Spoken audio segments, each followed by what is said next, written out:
Kalau umpamanya, ya kalau sekarang diundur lagi, gimana nanti berangkat? Ya kalau Allah menghendaki untuk supaya kita bisa sehat, berangkat gampang-gampang saja. Inilah hakikat keimanan. Haji itu pembinaan keimanan harus diposisikan di atas akal dan perasaan. Coba berangkat dari sini, pakai pakaian ihram di tempatnya, lalu menuju Mekah, sampai di Ka'bah, muter-muter Ka'bah. Dari dulu juga Ka'bah gitu-gitu aja, gak ada perubahan. Kemudian sampai harus 7 kali, boleh enggak 5 kali atau 9 kali, udah tetapkan 7 kali. Saya emang gak ngerti, bukan untuk mengerti, imani, kedepankan keimanan. Dan dalam praktek ibadat haji itu pembinaan keimanan terus-terusan di atas pembinaan rasio akal dan perasaan. Maka berlombalah orang untuk menjadi orang yang berguna bagi kepentingan yang lain.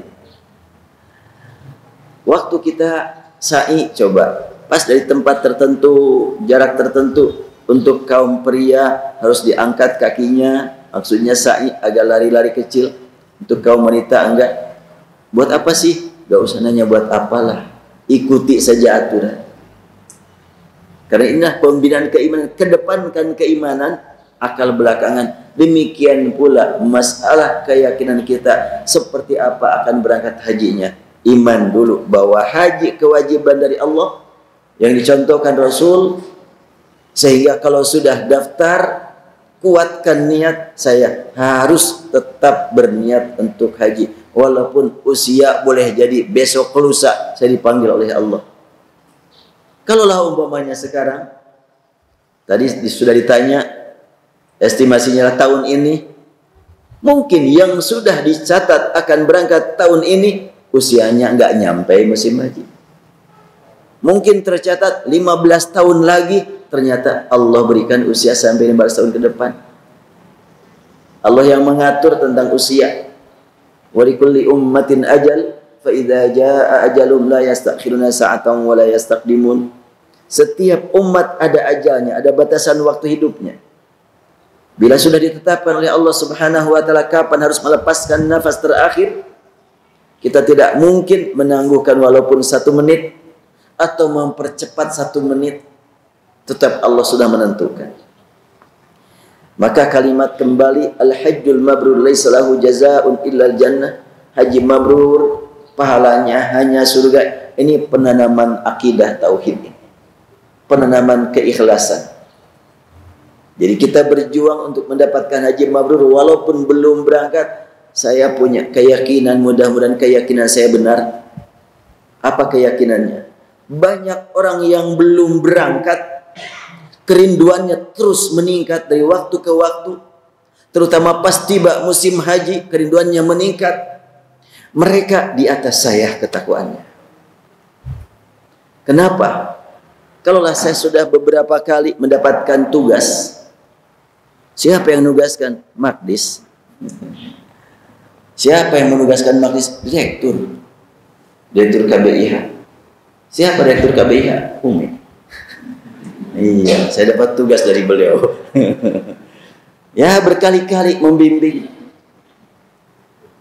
Sangat-sangat saya yakini banyak orang yang belum berangkat, tapi kerinduan dari waktu ke waktu semakin meningkat. Mereka ketakwaannya di atas saya. Karena saya sudah menurun. Ya, mudah-mudahanlah Allah mempertemukan kita semuanya nanti surga Allah.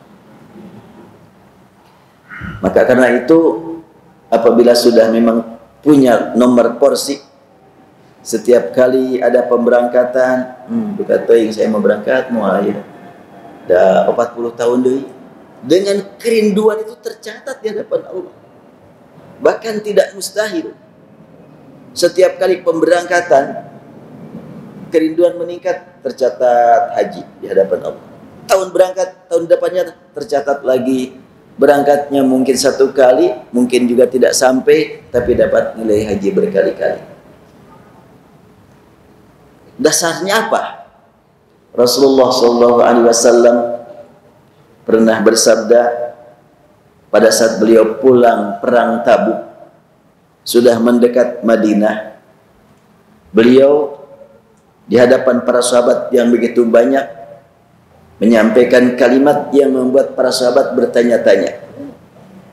Beliau bersabda, inna bil madinati aqwaman masirtum wadiyan aw qata'tum masiratan illa wahum ma'akum. Di Madinah banyak orang yang ketika kita memasuki satu lorong atau satu lembah, mereka selalu bersama kita, bersama kami. Kemanapun kita pergi selama perjalanan jihad ini, mereka bersama kita. Sahabat bertanya, tapi mereka tetap di Madinah ya Rasulullah, enggak kelihatan di sini. Ya enggak. Kenapa engkau sabdakan demikian? Karena mereka tidak bersama kita, habasahumul udhru. Mereka tidak bersama kita saat ini karena rintangan, karena kondisi yang tidak memungkinkan. Berarti setiap bapak dan ibu sudah terdaftar, dan ketika ada pemberangkatan, hati berkata, duh bagaimana rasanya ibadat haji, tercatat di hadapan haji itu. Sebagaimana tadi Rasulullah bukan saja untuk haji, haji lebih lama lagi, perjuangannya panjang sampai 40 hari. Tadi itu cuma berangkat perang, pulang lagi dalam keadaan aman. Rasul bersabda, tidaklah kalian menempuh satu perjalanan kecuali mereka bersama kamu. Artinya ikut tercatat sebagai mujahid walaupun tidak bersama-sama. Kenapa kok seperti itu? Karena mereka sudah datang ke Rasulullah. Ya Rasulullah, aku ingin ikut jihad. Kamu punya kuda? Enggak. Punya pedang? Enggak. Punya apa tuh? Enggak. Ya udah, tinggal aja di sini. Sedih mereka, nangis mereka. Melihat para mujahid berangkat, nangis mereka. Sama dengan bapak dan ibu, melihat orang yang akan berangkat tahun ini, kemudian ibu bapak yang belum berangkat menangis, tercatat di hadapan untuk berangkat. Asal dipelihara, niatnya dipelihara, semangatnya dipelihara, khusyuknya juga dipelihara. Bahkan berlomba untuk menghadap kepada Allah, biar mereka di Mekah, di Madinah, aku di sini, aku tidak mau kalah sama mereka. Khusyukkan ibadah di sini. Dan Allah Subhanahu wa taala menetapkan untuk ibadah salat setiap hari kita bertemu satu arah, yaitu arahnya adalah Ka'bah kan. Dimanapun kita ibadah salat menghadap ke Ka'bah semua. Dan Allah Subhanahu wa taala membuktikan untuk tahun ini tafsiran pribadi, berangkat haji tahun kemarin, saya saksikan pada jamaah yang begitu berjubel, semangat tawafnya luar biasa, berdesakan. Dan sejak bulan Sya'ban, Saudi Arabia sudah mempersilahkan umroh, walaupun dengan ketat, harus pakai masker, harus PCR, harus ini. Bahkan ada jamaah Maqdis yang umroh, anak dengan orang tua dengan anaknya, anaknya dengan orang tuanya terpisah. Orang tuanya dikarantina dulu di Madinah, anaknya sudah dikarantina dulu Jeddah, anaknya sudah berangkat. Itu bulan Sya'ban. Bulan Ramadan sudah mulai longgar. Pertengahan Ramadan, tidak ada lagi masker, tidak ada lagi PCR, tidak ada lagi syarat-syarat yang dihubungkan dengan masalah pandemi. Bebas semuanya. Itu pertengahan Ramadan. Bahkan para jamaah umroh di tengah-tengah Ramadan sampai bulan Syawal, itu pengalaman mereka sangat unik. Ketika mau sholat tarawih pada bulan Ramadan, di akhir Ramadan atau tanggal 20 ke sana, sudah punya tempat waktu sholat asar di situ, dan keluar sudah nggak bisa masuk lagi. Jadi kalau mau menempati tempat di masjid, itu harus sejak sebelum asar duduk di situ. Keluar untuk berbuka, untuk makan dulu ke hotel, jangan harap bisa masuk lagi. Bukan tempatnya yang sudah tidak ada, jalannya pun nggak ada, saking padatnya. berdatangan dari berbagai penjuru dunia. Yang kalau berbicara tentang penyakit, itu kumpul dari seluruh dunia itu penyakit itu. Tapi ternyata Allah yang menjaga kesehatan mereka.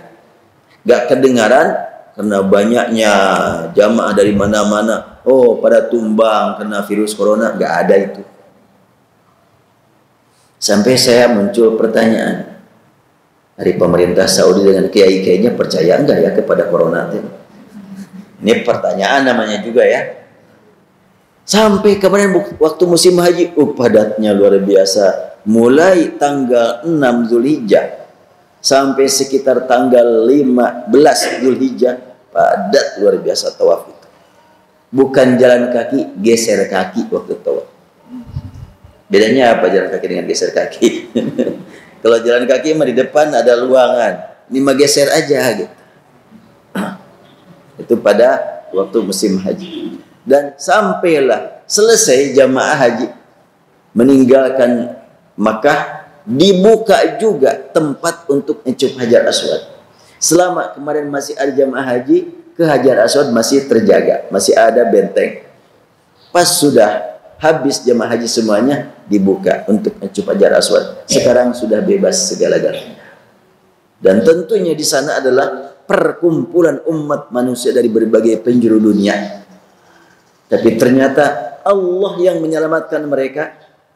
Kalau sekiranya di sini, di beberapa tempat pemerintah kita masih menganjurkan pakai masker, masih bahkan kemarin saya dengarkan di media, kita kan masih punya program untuk PPKM lagi. Oh, jadi programnya PPKM, nyala, tenang, terserah Anda. Nah, di sana sudah nggak ada lagi sama sekali masalah itu sejak Ramadan sampai sekarang. Padahal datang dari berbagai penjuru dunia masyarakat, bukan cuma hanya dari luar kota, dari luar negeri. Tapi alhamdulillah, itulah keimanan ke depan kan. Ilmu ikut iman, perasaan ikut iman. Demikian dalam perjalanan haji dan umrah. Makanya Rasul menegaskan al-hajjul mabruru laisa lahu jazaa'un illa jannah. Artinya betul-betul mengedepankan keimanan. Coba di waktu kita di Mina berdesakan, itu tahun-tahun lalu berdesakan. Kalau tahun kemarin tidak berdesakan di Mina, dikasih kasur bantal. Maka dari situ saya semakin yakin berita-berita yang begitu ramai di Indonesia, ya duitnya sudah dipakai pembangunan jalan, enggak itu adalah ungkapan-ungkapan yang tidak tahu sumbernya dari mana. Buktinya biaya haji 40 hari. Kalau umroh 9 hari kan 30 juta aja. 9 hari. Kira-kira kalau 40 hari perlu berapa tuh dananya? Iya, sampai 100-an kan? Dan terbukti memang sudah diperhitungkan di DPR. Untuk daerah-daerah tertentu itu 102 juta biaya haji kemarin. Ada yang 95, ada yang 96, tergantung daerah mana kan. Enggak ada 80 juta enggak cukup. Itu kalau 80, sedangkan pembayaran cuma berapa? Masuk pertama 25, tambah umpamanya 10, 35 atau 37 juta sampai 39 juta. Enggak cukup untuk biaya haji. Terus dari mana? Kok bisa? Karena sudah punya simpenan dari sekian lama. Jadi sebetulnya jangan sampai kita terjebak atau kita ikut-ikutan merespon, iya mungkin udah habis nih uang haji ini katanya, dipakai pembangunan jalan. Enggak demikian. Saya sebagai pelaksana kan, sebagai pelaku enggak itu. Itu adalah senang-senangnya orang menggunakan media aja itu, bikin kekacauan. Sebab kita banyak para ulama, gak mungkin membiarkan dana haji dipakai sembarangan, gak mungkin. Kemana majelis ulama? Kemana organisasi besar? NU, Muhammadiyah, Persis, Al-Wasliyah, Al-Irsyad, itu kan organisasi besar yang ulamanya begitu banyak. Gak mungkin itu. Jadi kalimat gak mungkin saya itu bukan Ini jangan disebut, oh ternyata Ustadz pendukung Jokowi, nyata Allah itu disebut gitu. Saya mah bukan begitu, tapi sebagai pelaksana haji, enggak. Dari waktu ke waktu pelayanan semakin baik. Karena itu adalah merupakan hasil kesepakatan antara pemerintah Saudi dengan para petugas di seluruh negara.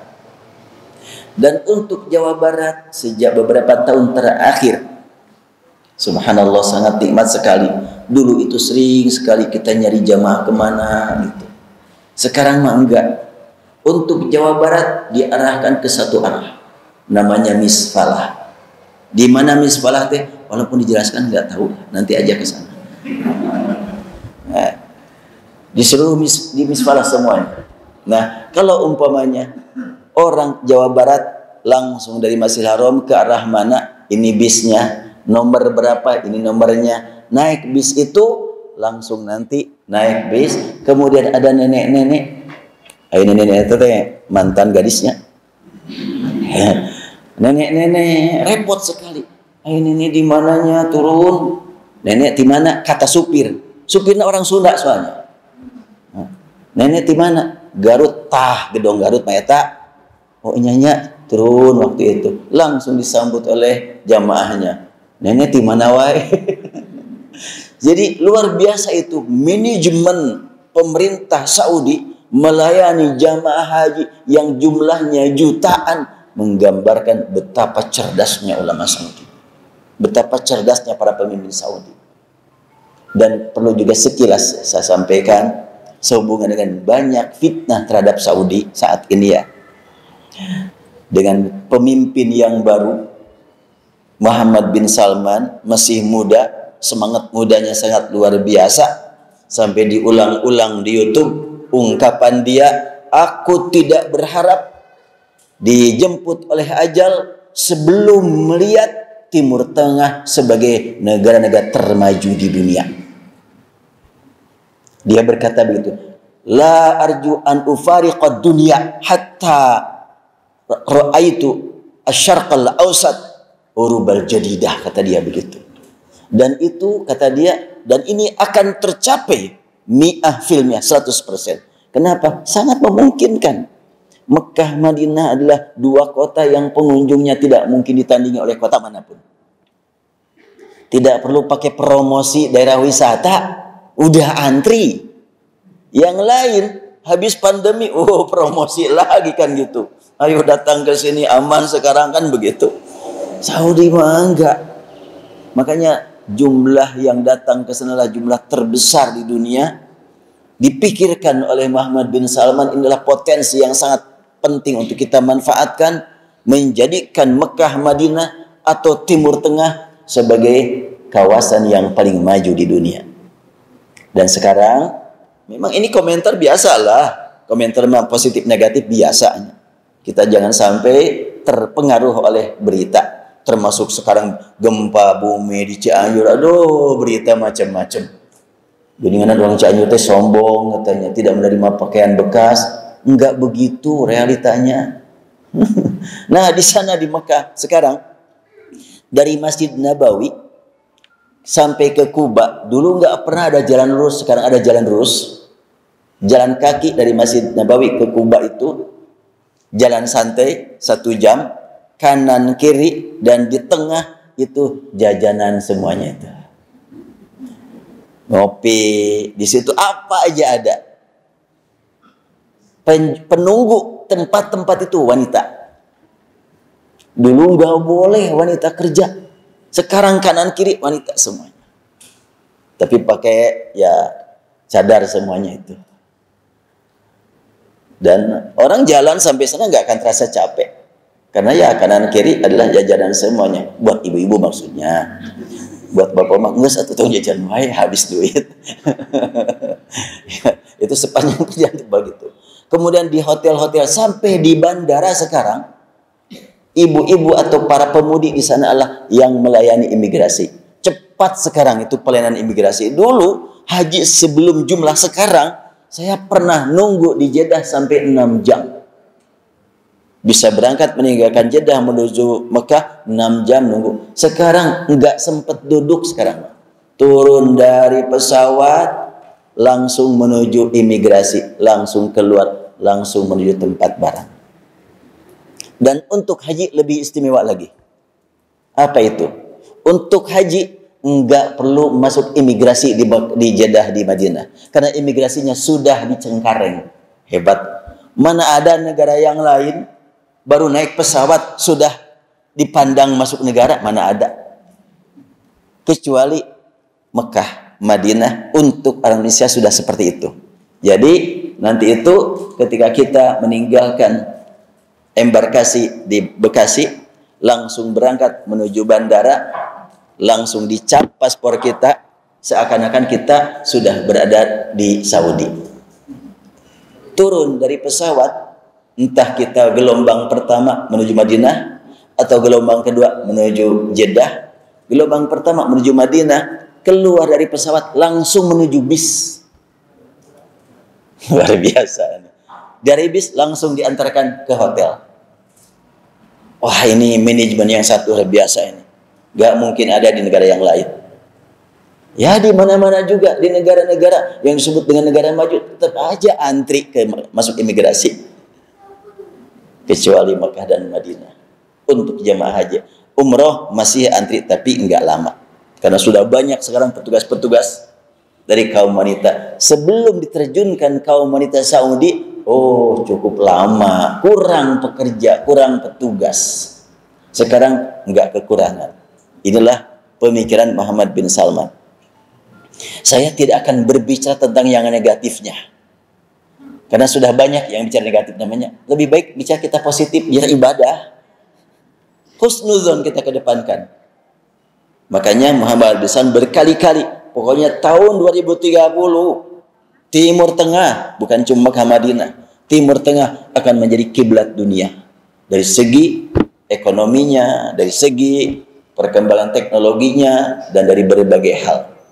Dan sekarang buat para penggemar bola, Qatar sudah mewakili umat Islam berdakwah. Sekian banyak orang yang masuk Islam di Qatar, hanya menyaksikan bagaimana Qatar memperlakukan para pengunjung dari berbagai penjuru dunia dengan akhlak Islami.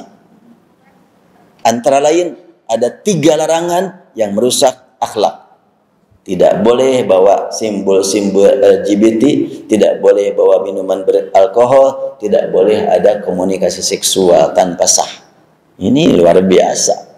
Itu dakwah bil hal, itu dakwah dengan perbuatan, menggunakan ekonomi dan politik.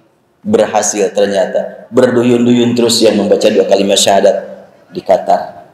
Dan Allah takdirkan yang menangnya juga adalah yang tidak punya pemain internasionalnya. Saudi bisa mengalahkan mana? Mengalahkan Argentina. Ini luar biasa. Izin Allah semuanya.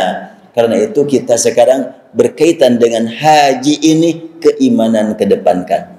Jangan logika, apalagi logika yang dijejali dengan berita-berita yang tidak jelas. Kita kan sering itu dijejali dengan berita-berita yang tidak jelas, itu akal kita itu. Makanya kita langsung meningkatkan kekhusyuan ibadah pada Allah Subhanahu wa taala. Ya, alhamdulillah sudah cukup waktu 1 jamnya ngobrol.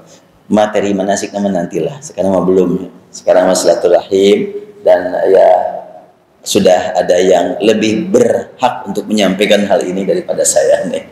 Nanti insyaallah. Baik Bapak dan Ibu, saya cukupkan sampai di sini. Insyaallah nanti sampai kita bertemu lagi pada waktu bimbingan manasik, mulai pertemuan pertama, kedua, dan ketiganya. Dan sudah saya siapkan materi, cuma belum dicetak. Saya sudah bikin buku hasil haji kemarin.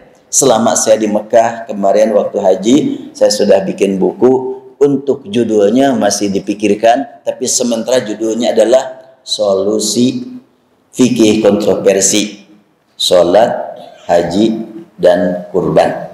Di situ ada namanya 70 solusi, tapi masalahnya sudah 90 lebih.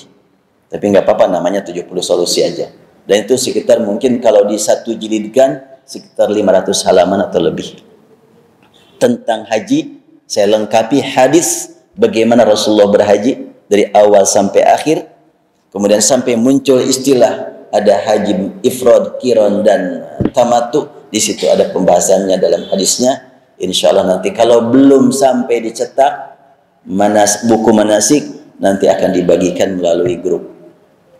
Materinya insya Allah bisa dibaca melalui alat komunikasi masing-masing. Demikian yang bisa saya sampaikan, kurang lebih mohon dimaafkan. Wabillahi taufiq wal hidayah. Assalamualaikum warahmatullahi wabarakatuh.